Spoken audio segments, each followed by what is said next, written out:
think every Christian should see their work as ministry. I don't think there's such a thing as sacred or secular. If someone calls themselves a Christian, a Christ follower, all of their work is sacred.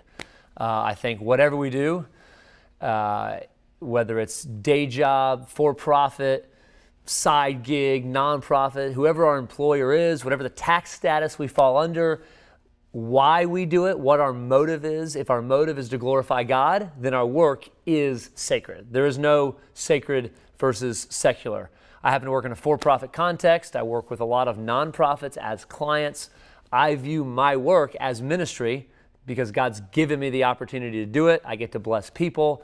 I get to hopefully usher in the kingdom by human flourishing through value-driven business.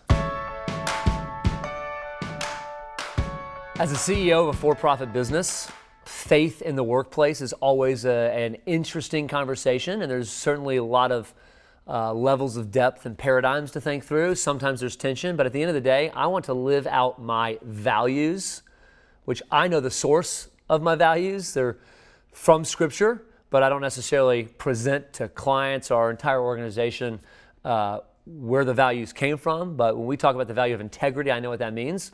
I want our organization to be a model of how a for-profit business can work with holistic values that create value for people, where honesty and integrity, of course, is a table stake, where people say this organization does what they mean and they add value and they're excellent. As Christians, I think we should be excellent in our work. I think excellence is one of the most biblical worldviews and values we can have. In fact, the Greek word arete means excellence as a moral value. I want our organization to value excellence to the point that people say, this is so above and beyond and so amazing. You're excellent. What's the reason you're doing more than you should or you even have to? Well, the reason is I have a faith that views that everything is a gift. I've been blessed, and I want to bless others by creating value for them.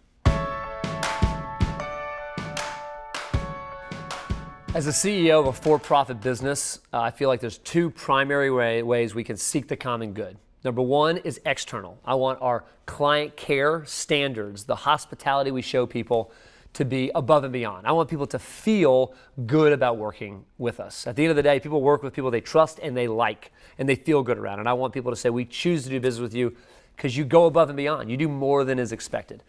Second, and maybe the primary job of the CEO or founder or organizational president or head, is to create a culture that is compelling and that creates values. And the number one way we can do that is to value their personal life just as much as their professional life. As an example, my wife and I saw that there were always team members that around a certain specific topics there were needs, communication or transportation or lodging, or ran on tough times and they're up against the wall financially. So we started a foundation that we match what team members put in, and asking team members to consider giving to it, and asking team members when they have a need. You need to go to counseling, your car broke, you don't have funds, please ask. We have a separate committee, a team that weekly looks through and says, you know what, we definitely want to allocate resources to this. So it's been really cool to watch 75% of our organization give to it.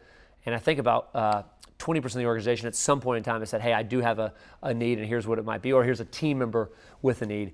I think valuing flex time, certain moments matter more than others, and if we have a team member that has their kid's first day of school or their spouse has a doctor's appointment, to say, look, we value excellence, so get your job done, but do it early or do it late, or figure out a way where you can go and show up at big moments in your personal life. So personal flourishing leads to professional excellence. So if I can promote both, everybody wins.